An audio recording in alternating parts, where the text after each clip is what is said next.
start to burn now, yeah. The fire's burning real low down inside there now, yeah. And that's just purely running on sump oil and diesel, Sump oil and diesel? Yeah, yep. One of them. Yep, that's all it is.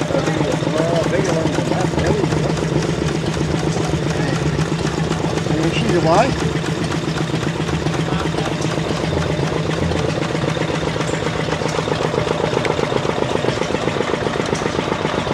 There's a water container on either side there, and that just warms up the water and it circulates up in the top unit. And she's running. You can hear it drawing there. Yeah, she's working.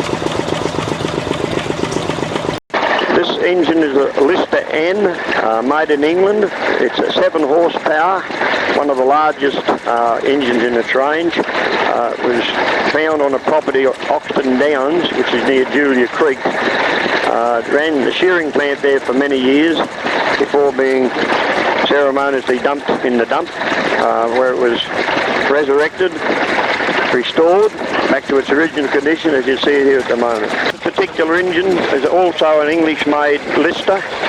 This is one of the smallest engines they made, and I like it as a son of the previous engine. It too ran a shearing plant, a small crutching plant on a property near Ilfracombe. This particular motor was donated by Mrs. Matthews, and it has since been restored and returned to its original condition.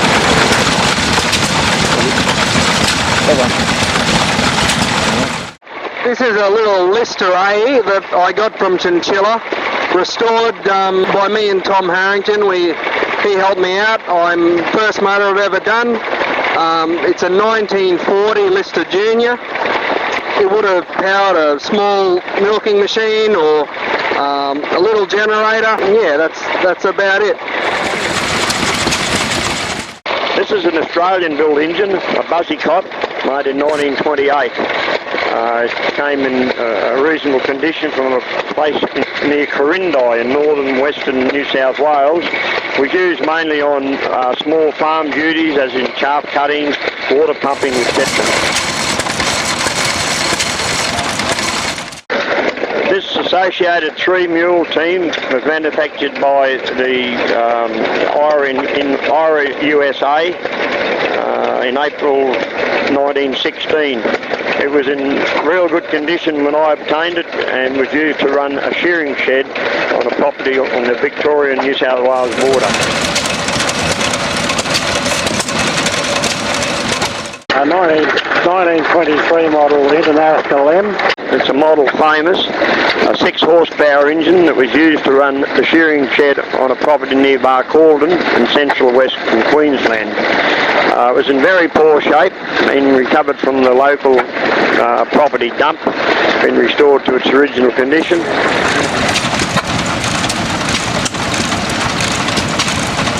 A 1945 model Lister Junior, 3 horsepower. They were a very popular motor made in England, and it's seen here driving a 32 volt DC generator. It's got an output of about 1,000 watts, which is about half of the average fry pan today. But it was used to power a house at Bittersweet.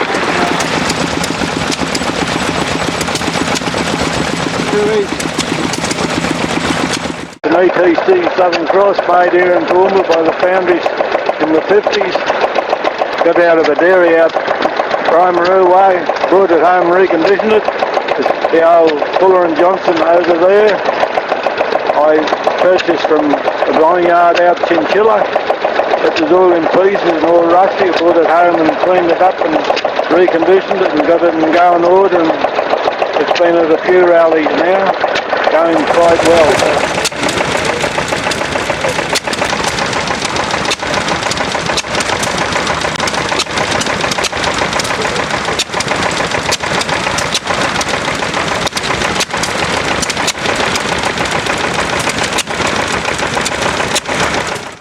A 1923 model International M was found in a rubbish dump at Longreach, and a pretty bad repair, and a friend of mine and myself, we pulled all the pieces, got it going again, and now she's running like a dream.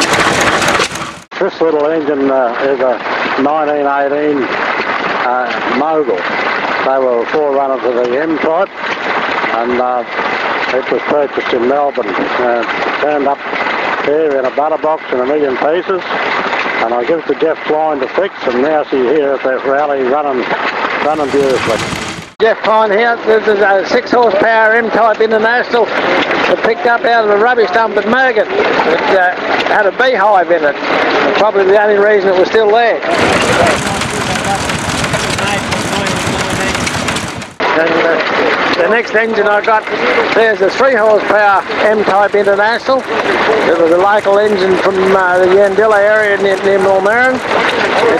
It used to drive the dairy. And the next is a International 1.5 horsepower. They call it M-Type. And I bought this in a pile of bits and pieces. And eventually sorted out all the parts and turned out to be a good little motor.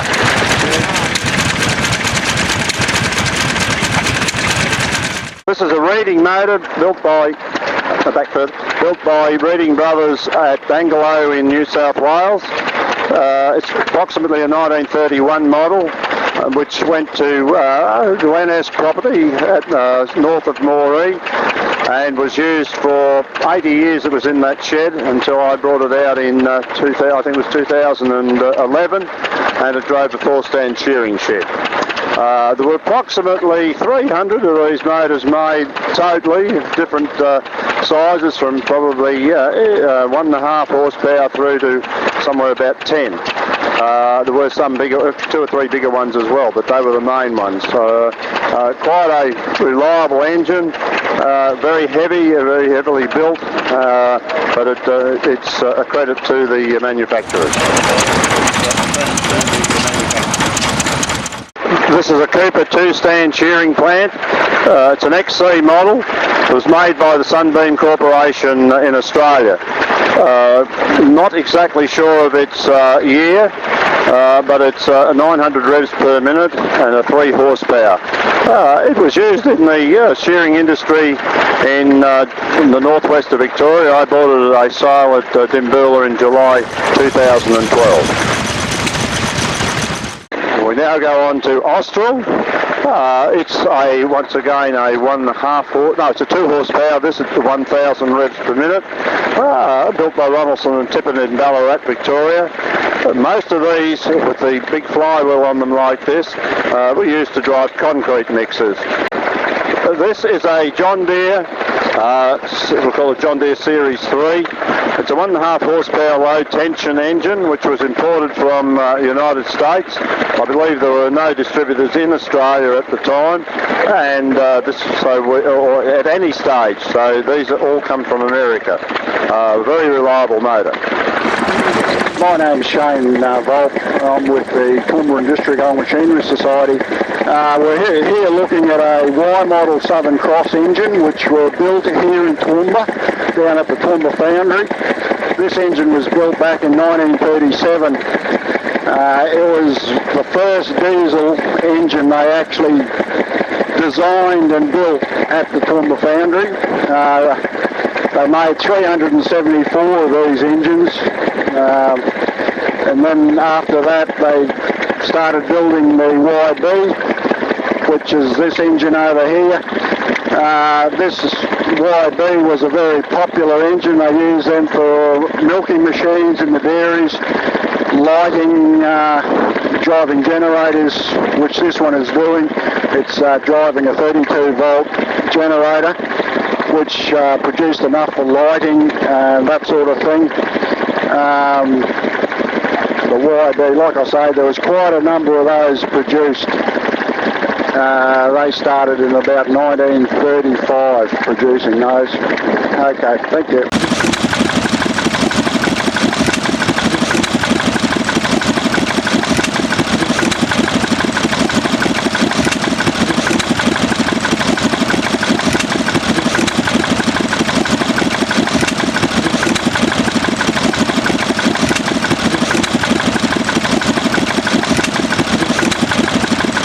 Okay, we've got a YB Southern Cross 1951 vintage, a 4 horsepower diesel made by the Toowoomba Foundry in Toowoomba, Queensland.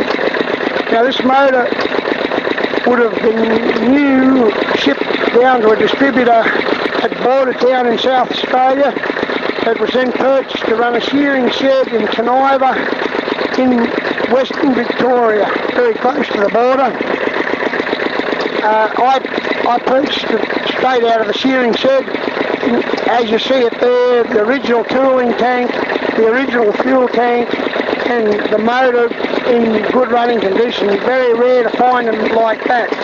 The pump jack, also made by the Toowoomba Foundry, and I was fortunate. I found that on Gumtree, and at the moment, when I found it, I didn't realise the condition it was in. I expected to be buying something that I'd have to spend a lot of time on. When I went to pick it up, it was brand spanking new, had never ever pumped a litre of water. So that was a pretty fortunate find. That pump jack is actually driving a 3-inch windmill pump on a 9-inch stroke, and when you look at that, it has a capability of pumping quite a lot of water over a lot of an extended period. This motor here is a Southern Cross farm pumper made by the Toowoomba Foundry. They were a very basic hit and miss engine designed to just fill in on boreholes during the season when there wasn't a lot of wind, and they were easy to put in and out and hook up to the existing mill. The actual pump that's on this is an IBC number 27. It's got a 3-inch windmill pump on about a 5-inch stroke, and these were not designed to pump copious amounts of water, but some of them had reputations for being very reliable, others weren't so lucky. But over the years, I mean, the first of these came out in the very early 1900s, and over the years they saved a lot of cattle and a lot of households from going dry. This is AC Wolseley air cooled. It comes from the Bell district, and it was in a milking plant. And this one here is a Wolseley shearing motor. It was on a crushing plant in Bell. This is another little water-cooled Wolseley, same as the air-cooled one, and it was running a lighting plant around the Bell district. Here we have a Moffat Virtue driving a Southern Cross irrigation pump. Originated down New South Wales. Used to be on a dairy farm, running a milking machine, this one.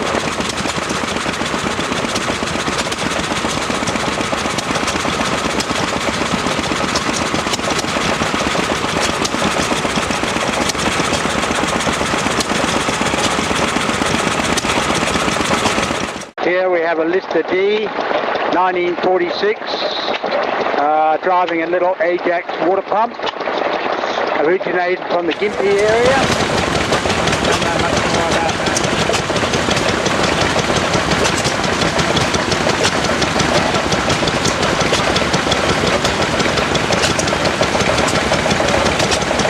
Yes, this is around about a 1918 Mogul, 1 horsepower.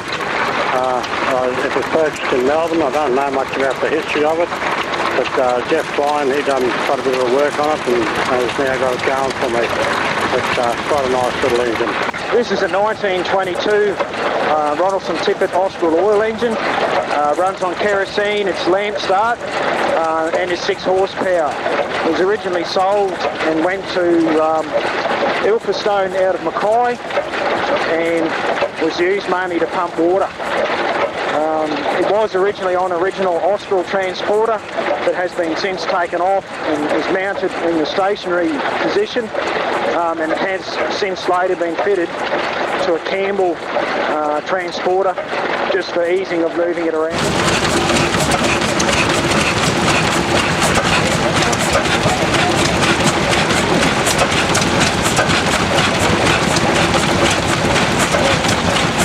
This unit here is a Lister A 1928.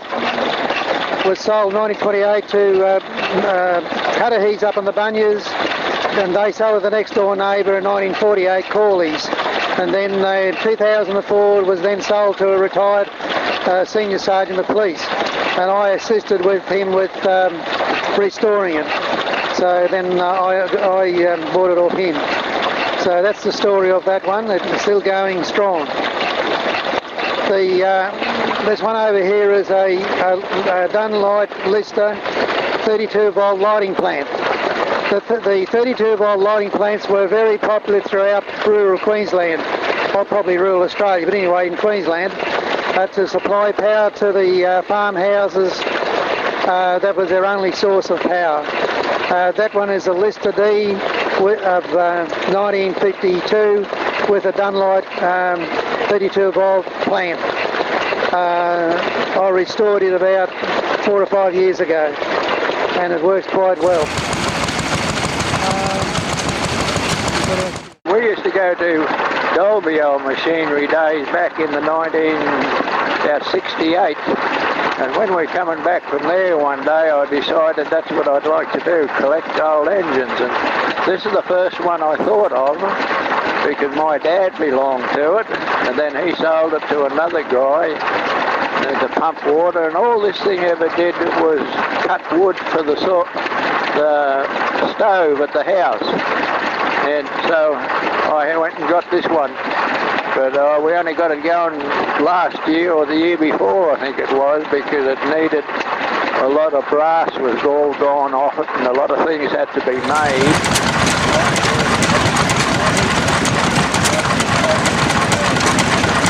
This is a Tadco, which is similar to a Cooper, and I'm not too sure of the year on it, but 32 volts. And at the moment it's stopped working, it's generator part. So we'll keep the fingers crossed and try and fix it up. And this is an International 1920. Runs very well. Not much you can say about it really, other than the fact it's going quite well. Jeff Fine gave me a hand, I got it from him, and we, between the two of us, we got it going. And yeah, so we're very happy with it. This is a little Villiers, and I've got about 3, 4 or 5 of them at the moment, doing a few of them up. And this is the first one I've got completed, and it runs reasonably well. And they were mostly powered concrete mixtures and things like that. And it runs pretty good, yeah. It's a 3.5 horsepower Triumph made by Kelly and Lewis for Dalgety in Company Limited in Sydney in the early 40s. I picked it up in Barrel down south of Sydney, and been rallying it ever since. This particular motor is a Cushman's Cub. It's a little 2 horsepower Cushman's Cub. It's made by Massey Harris in Ontario in Canada. This particular motor was purchased in New Zealand probably about 4 or 5 years ago. I've left it in its original working clothes. It's a very nice little motor, fairly desirable motor. Not a lot of them here in Australia. This is a Lister H. We bought it off of Paul Kruger from Dalby. It was already restored by him. It's a 1924 model. Its history I can't really tell you much about because never really found much out about it. This one's a Lister Junior. Same thing, we bought it restored off Paul Kruger. It belongs to my wife, also the 1924 model. single flywheel lister.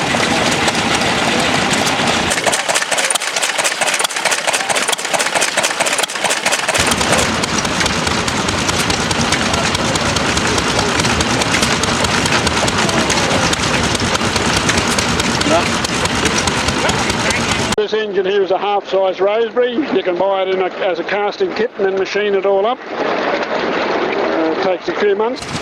This one's a 6-cycle hit-and-miss engine. It's all fabricated from pieces of material. There's no castings at all in it. It's running a little generator, a light, street light.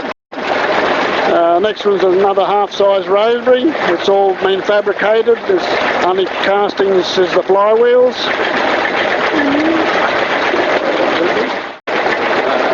Next one is a Atkinson differential engine, patent in 1886. There was never a full-size engine made until the patent ran out.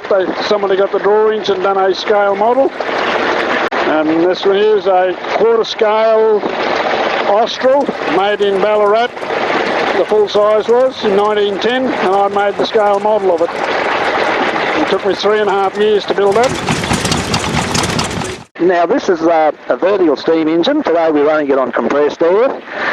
I made this one, the second one I've ever made. It runs a tiny little generator out of a computer printer, and it runs a flashing light up here on the top. Very simple little engine, oscillating type cylinder and valve, running with a couple little flywheels, a couple little belts, and if you run it with steam, you run it on a little netto spirit burner. This one here, it's called a slide valve, a piston valve. This one's a little bit different to the other one. This one has a hollow cylinder, hollow piston. The pressure goes in, it goes through the system into the main cylinder. The exhaust comes back into another output and exhaust out through here, running the flywheel and running the eccentrics. One day I'll put a little machine on here to run a little saw bench or some little odds or ends that just like this. This one here is the second one I made, and it's made entirely out of stainless steel. It's made out of old milking machine parts. So what we've got here, we'll start from the bottom, the base. It's a 12-volt generator base off our old milking plant when I was a child. Then we go into the firebox. It's made out of the vacuum tank of the Alpha Laval machines. It was all cut up, rolled out, put into a shape and made a firebox out of it. On top of that we put the boiler. It's actually made from the milk line of the dairy. Plus this is a dropper line for a milk line again, soldered right through to the firebox. And it has another part here off the milking machine. I just forgot what they call that one. And it runs on two little bearings, two little brass bearings, and it runs on compressed air as well as steam. Now this one here, this is the biggest one I've got. This motor was given to me by a fellow called Nev Morris at Dalby. It wasn't working, but it was seized. He said to me, have a go at getting it going. If you can get it going, he said, good luck to you. So I fiddled with it, cleaned it, put new gaskets on it, made a new steam chest cover, made a new eccentric. He gave me a little old flywheel. This machine's called Alice. It's a bit of a copy of a sugar mill engine that was made in 1885. Once again, just machine all the little parts down on the lathe that I bought. Get all your timing right, and it's a beautiful, it's double-acting motor with the slide valve. Very nice little motor. And this is the first one I made at home, basically made out of junk. This is made out of this is the bottom of a breadboard with have your wind on where you wind your bread or your meat through. Once again, we had stainless steel from the milking machines, the valve, the boilers from the milking machines. This little light, it lights up from a generator that's built onto here, runs off the eccentric here, off the flywheel, and it lights up the light, about 4.5 volts this one puts out. Little oscillating valve, once again the piston in this one, the only piece of brass out of a windmill rod, and it works perfectly. That's about my commentary, thank you.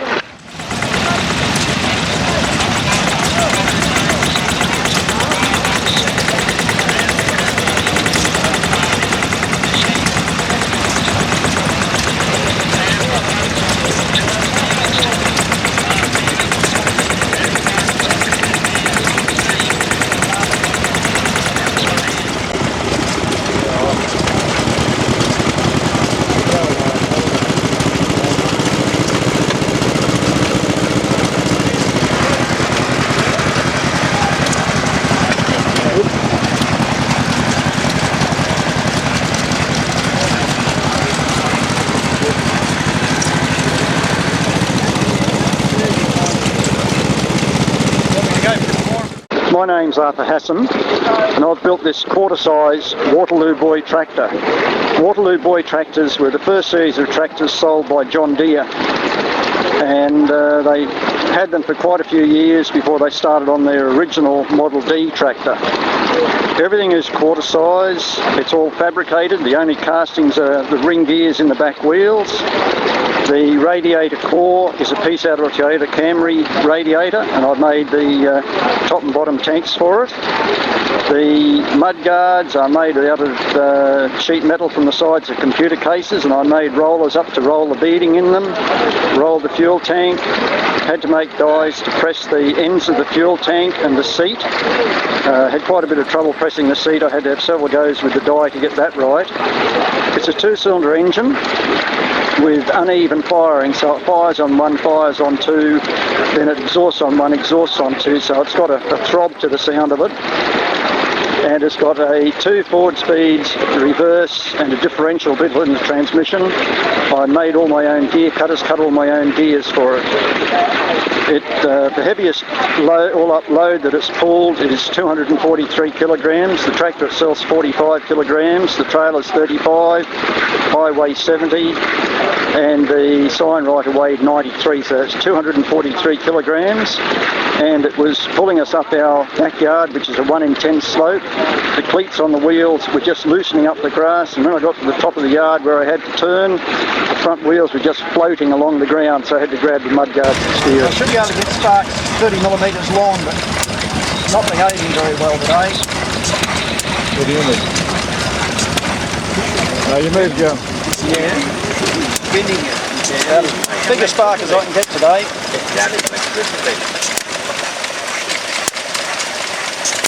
Yeah, just trying to spark across there now, see? Look at it. It's got 2 insulated discs that go opposite directions. And it's got metal foil sectors on both of them. And I have read how it works, but I get to a certain point where it just loses me. But it relies on uneven charges on there, just due to the random atmosphere, and they build up a charge. As they come round, they get shorted out. Why, I don't know. Then it builds up a higher charge between there, and those points in there extract the charge and store it on these capacitors called Leyden jars. When the voltage gets up high enough, the whole charge on those Leyden jars gets dumped into the spark. That's why it's a fairly fat spark.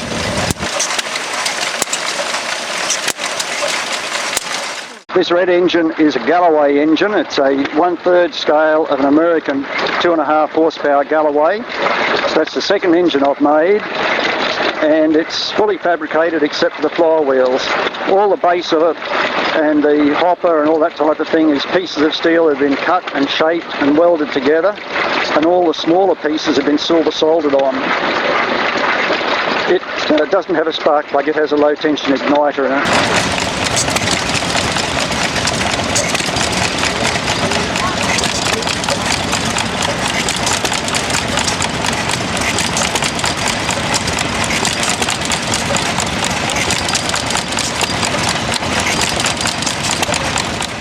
This Buzzercott engine is a half-size Australian-made Buzzercott 1.5 horsepower engine.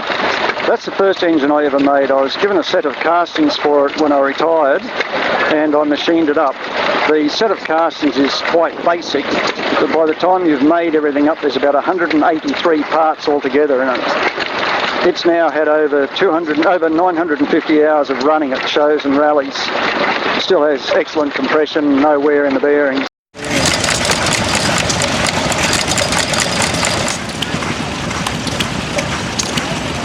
It's a Red Wing from the United States, a quarter scale model of the Red Wing, 5 horsepower.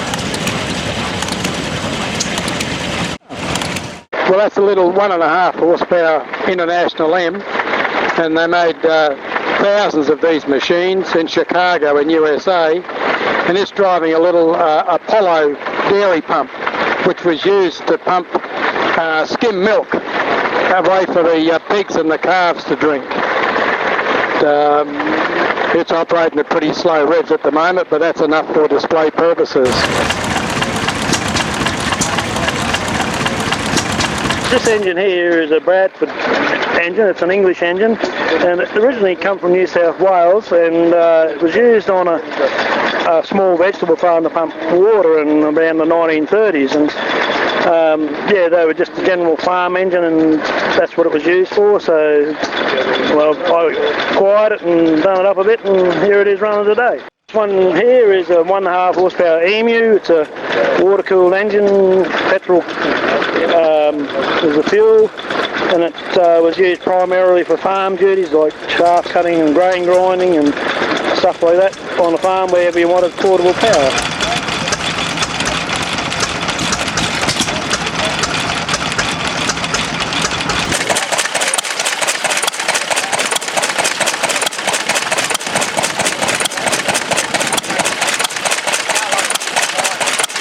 Bought this engine in about 20 years ago at an auction sale, and it was partly restored, and I just added little bits and pieces, and this is what I've got today.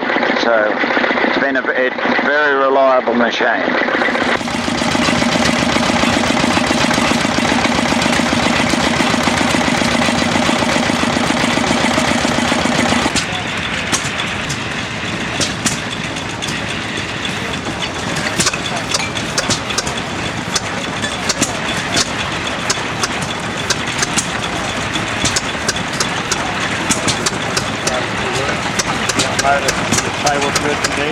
Yeah, this is a Wilsey 2.5 horsepower that my daughter got for me when she was working at Barclay Station up near Camberwell. It's a 1928 model, petrol kerosene engine, and it's virtually never been touched. Camberwell, 1928 model, petrol kerosene engine. Right, well, this is a Cooper Little Wonder. It came off the banks of the Paroo, just outside of Eulo, Farnham Plains, Eulo, and it did actually pump water. These engines were fairly popular as a two-stand shearing plant, but this one did nothing but pump water. Must have been under floods half a dozen times, but it was all there when I picked it up, and away from the actual cog drive to the magneto, which was sort of rusted out, everything was basically complete. So that was a bit of a bonus. Well, this is a Austral made by Ronalds and Tippett. I don't really know its history. I think it came from out of Roma. The only thing that was wrong with it was that the timing cog inside the engine was completely stripped out. How it happened, I have no idea. But once that was sort of replaced, it goes quite well. This is Corey Worth. I'm from Kingsthorpe.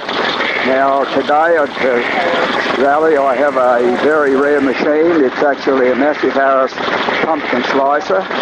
It was built in Toronto in 1895, and I believe it was used for slicing pumpkins up and sweet potatoes and field turnips and sweet potatoes, and then it was fed to the livestock in the barns. I have never seen another one of these, and I'm very pleased that we've got this one here. I've got a pumping unit.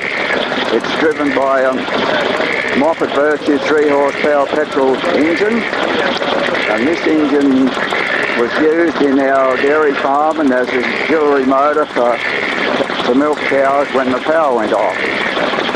And it is driving a Southern Cross bevel gear pump jack or pump head. My father bought the gear part of this some long time ago, and he actually bought the rod guide brand new. And it pumped quite a lot of water at John Darien for us and for our neighbour down the road. Quite a unique sort of a turnout, and looks very good while it's going round. Thank you.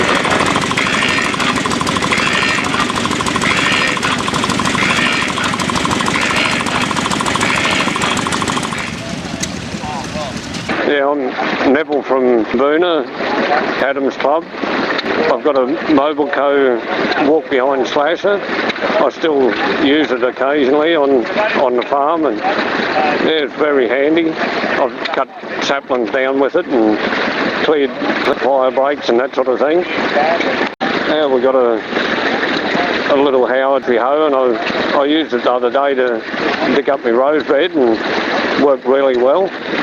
Still going all right. Howard Terrier, that My father used to use that on the farm in the veggie patch, and yeah, haven't had it going for a while, but they're a nice little engine, nice little rotary hoe.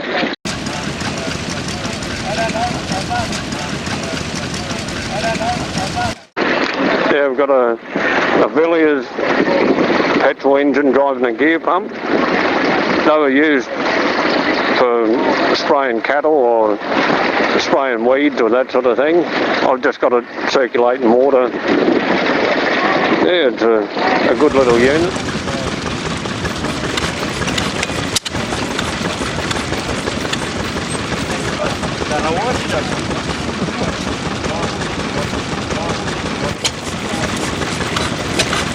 There we go.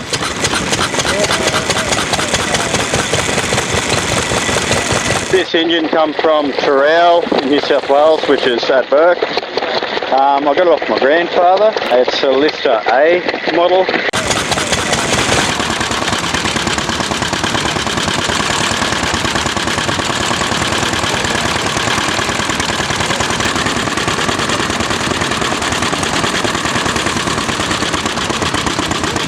It's a Moffat Virtue, 2 1/4 horsepower, driving a Moffat Virtue orchard sprayer pump. I bought it about 7 years ago, and it's just had a minor rebuild, but it's been running as is for all that time. The pump I bought off another club member, and I normally run it on another engine, but I decided to run it on this engine this weekend.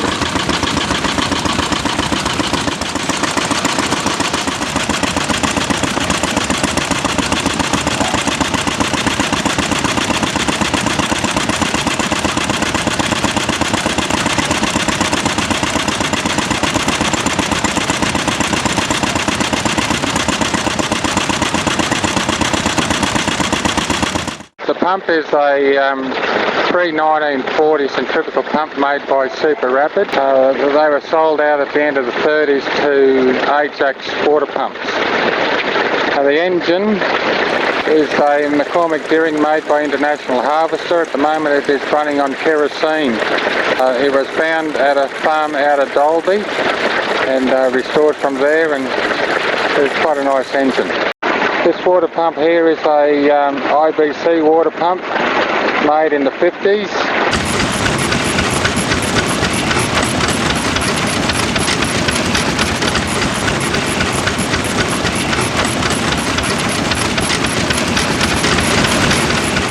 This here is a Wolseley's vintage stationary engine.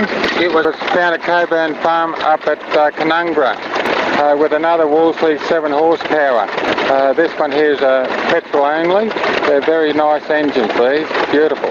This engine has never been repaired, just had a lick of paint, and that's about all it's had done to it. Here in front of you is the green one, green and red. It's a 1908 Cooper Little Wonder, made by the Chicago Flexible Shaft Company in America. A 2 horsepower, and brought into Australia about 1908. The next one in here, it's about 19012 Cooper Little Wonder, made by the Chicago Flexible Shaft Company. 2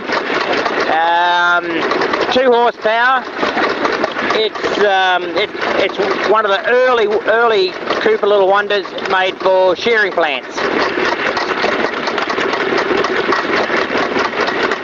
You won't find any more of these in Australia, so have a good look.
Okay, this is a 1910 Davy Paxman steam engine, 4 nominal horsepower, and it's driving a corn sheller from Richter, which was, and they were built in Boona.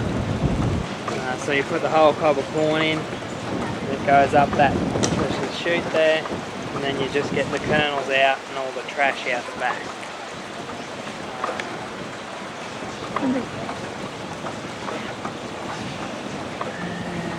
So that's about it.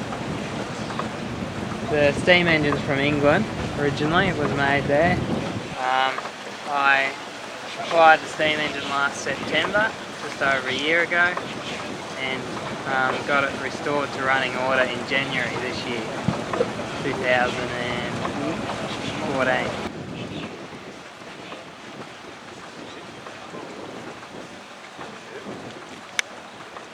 It's a 4.5 inch scale model of a 7 horsepower barrel, made in England about 1971. I bought it last year, third hand I think it would be, and I'm learning all about steam.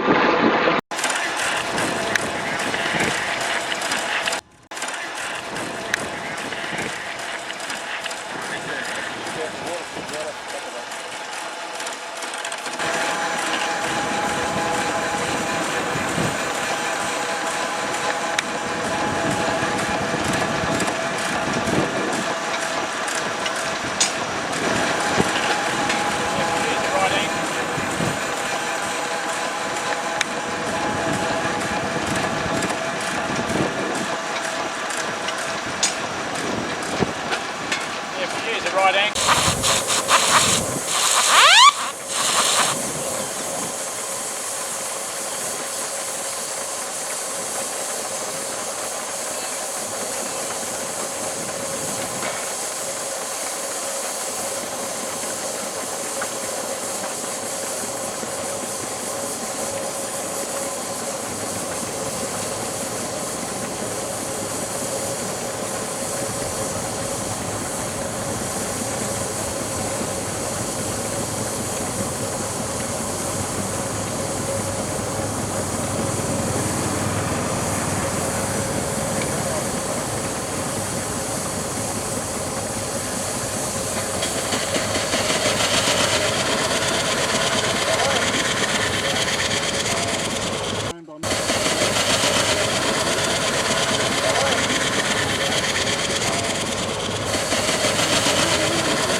I've been restoring T20s for 20 or 30 years and decided to sell my last T20, and so now I'm selling a few of the valuable pieces that some people think might be valuable. I've got some books left over, fairly rare sort of books, hard to come by. A couple of old pieces of machinery now that sort of isn't too many around. I wouldn't sell any of the stuff. It's my display that people are interested in. It's a very, very early model cake mixer. I'd like to get hold of a bowl for it. That's a very early model soldering iron. That's my little display that I use, little board I use for bits and pieces. A lot of the older generation tell me what these are, but obviously none of the younger fellas do. I like it. It's good fun. Thanks. That was Peter Davis. My name's Jackie and I'm from the wool shed at John Darien. I've got a selection of items that we have in our gift shop at the wool shed. Our relishes and our jams are made on site at the damper hut by our lovely damper cooks, who also made the damper that I've got here today as well. I've got some advertising brochures for our New Year's Eve bush dance that we have every year, and we also have a chance to win dinner for two at the new Woolshed Cafe if you sign up for our newsletter today. I have some beautiful little wool bales here made by a local lady in Crow's Nest. She makes those for us and has wool in it from our wool shed as well. That's it. Thank you. Peter and Charlie. And they're Mary Lou's pet lambs that we have in the nursery. Have a look at the gut on the still want something to eat. Heather Henderson, and I'm from Nobby and have been collecting sheep blade shears now for about 7 years, or maybe a little bit longer. And it all started with a pair of blade shears that I got from my grandfather, who passed away some years ago. And I thought, oh yeah, this will be good, I'll collect blade shears. And I thought, gee, this won't take me long, but yeah, boy, was I wrong. Here I am 7 years later, still collecting, and I've got blades from all over the world. I mainly deal with, or like to research, the Sheffield-made blade shears, and the most popular one for Australia ever made was the TUS, Trade Union Shears. Then we had the likes of William John Baker coming through. He imported from Sheffield direct and then resold with his stamp on the blade shears distributed out to Australia in the country as well as city. We've also got Bergen and Wilkinson, which they were a company that were only together for about 4 years in the 1890s. And they produced a Gidgee brand specifically for Australia, so they're quite a rare one. And moving on, we've got, this is my table from blade shears from around the world. So, gosh, we've got them from Belarus, from South America, every continent just about, which produces a lot of interest from the public. And also we have a Bergen and Ball. They are a company still in that produce blade shears to this day, and the only company on a large scale that do it. Then we also got here some left-handed blade shears with knockers on them to stop the noise. And we have Robert Sorby, which are also a popular brand, and Ward and Payne, which are also a popular brand in Australia. So to date I've got over 350 blade shears, and I think it's become a disease, but I enjoy it, and I love the research of the makers, and that's my main thing, so I hope everyone enjoys it. Thank you.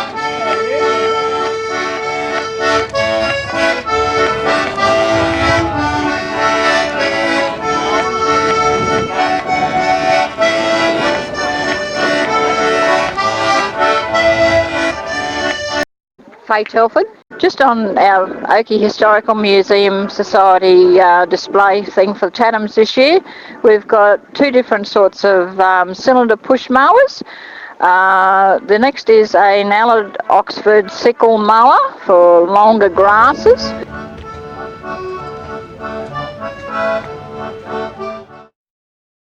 We have two push mowers, one's a Simplex and the other's a Victor mower. The Ransom Ipswich two-stroke mower was mainly used for doing bowling greens years ago. Then we got onto the washing department, and we've got the old copper, different washboards, one's a glass and one's a wooden washboard. The washing machine is a Zaywatt patterned one, and it's got some agitator up and down, plus the ringer to wring the clothes out. Next is our washing machine that we don't know too much about and are researching information on if possible, if we can get anything feedback on that at all. Then we have two different size set saws and two hand saws, cross-cut saws. One is mainly for pine with a rake and a cut, and the other's just an ordinary cross-cut. And this little hand saw here. Two sets of scales, different sort of scales, and this little object here was found at the museum, and we are trying to get more information on it if we can possibly. A lot of people have telling us it's something to do with artillery sites or something to do with guns and weapons. That we are in the dark about it, if we can get more information on that. And we are open with caretakers there most days at the museum, and we're opening at the museum most days with the caretakers there, and we have working bees there of a Sunday afternoon if anybody's interested in coming to volunteer or help with us. And anybody that has any ideas on getting younger people involved in the museum, we would very much appreciate any information on how to get them in and work for us. Okay, thank you.